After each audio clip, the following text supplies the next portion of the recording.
SC వర్గీకరణ బిల్లుకు రాష్ట్ర ప్రభుత్వం చట్టబద్ధత కల్పించడంపై నిర్మల్ జిల్లా మామిడం మండల కేంద్రంలో గురువారం ఎస్సీ వర్గీకరణ పోరాట సమితి మాల మహానాడు ఆధ్వర్యంలో నిరసన కార్యక్రమం చేపట్టారు. మాల మహానాడు మండల నాయకులు దేవోల మధుకర్ మాట్లాడుతూ ఆర్టికల్ 341 ప్రకారం రాజ్యాంగబద్ధంగా ఎస్సీ వర్గీకరణ బిల్లు పార్లమెంట్లో ప్రవేశపెట్టి ఎస్సీ వర్గీకరణ చేయాలన్నారు.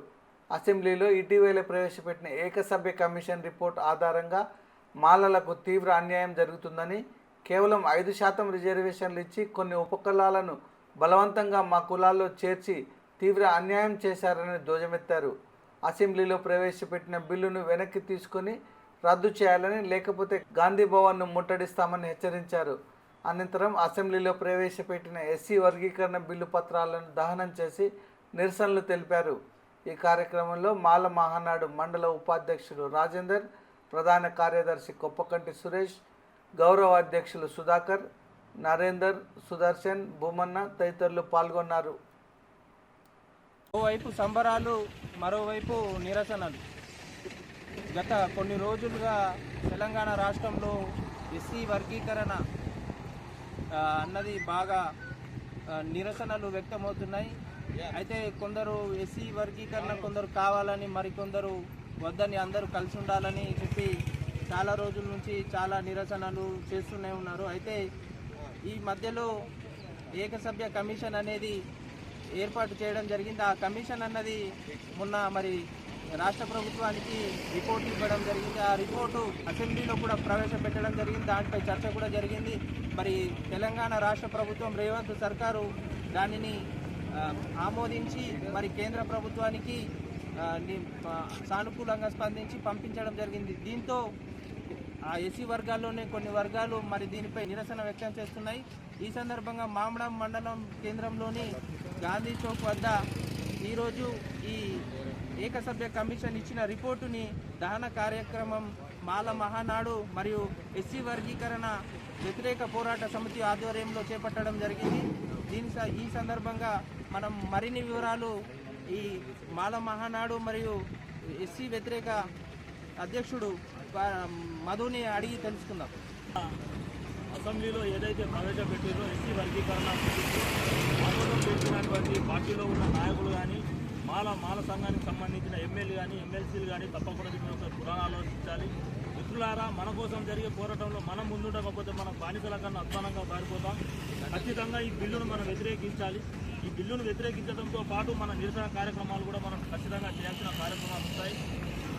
కాంగ్రెస్ పార్టీలో ఉన్న నాయకులారా, ఎమ్మెల్యేలు కానీ, ఎమ్మెల్సీలు కానీ, అలాగే బీఆర్ఎస్, బీజేపీ ఏ పార్టీలో ఉన్నా సరే మాల సంఘానికి సంబంధించిన నాయకులు అందరూ ఖచ్చితంగా తమ పదవులకు రాజీనామా చేసి ప్రజాక్షేత్రంలోకి వచ్చి పోరాడి బిల్లును తక్షణమే వెనక్కి తీసుకునేలా పోరాటం చేయాలి.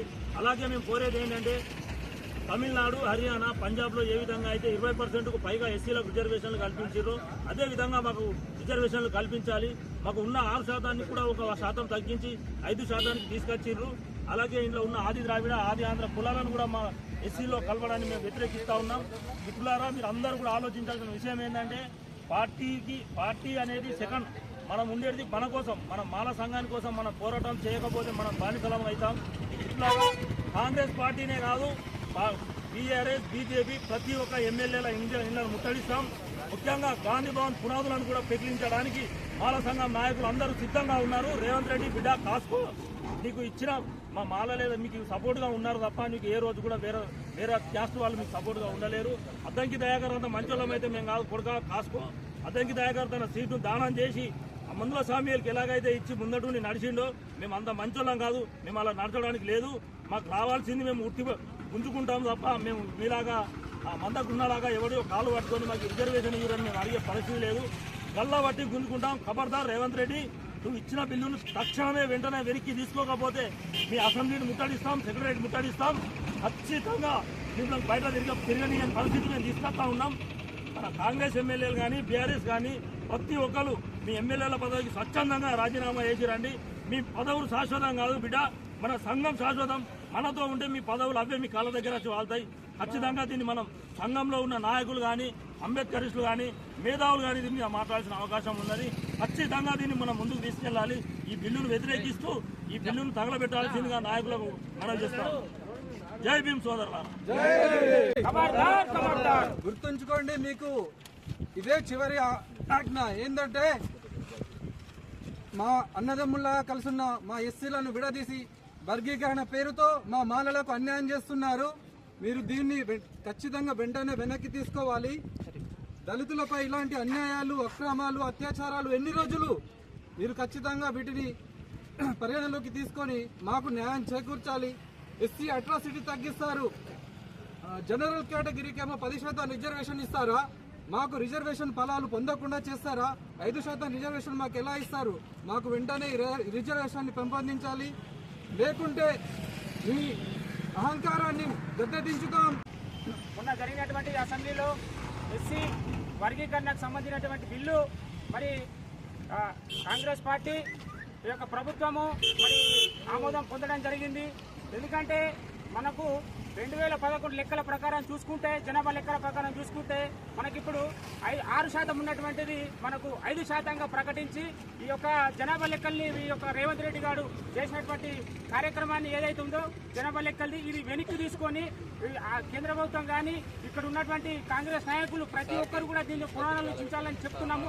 అదే కాకుండా అసెంబ్లీలో ఎస్సీకి సంబంధించినటువంటి ఎమ్మెల్యేలు, మంత్రులు కూడా ఈ యొక్క ఆమోదాన్ని వెనక్కి తీసుకోవాలని మీరు కూడా అందరూ కూడా అసెంబ్లీలో సాక్షిగా మీరు అందరూ కూడా ప్రమాణం చేయాలని మేము కోరుతున్నాము.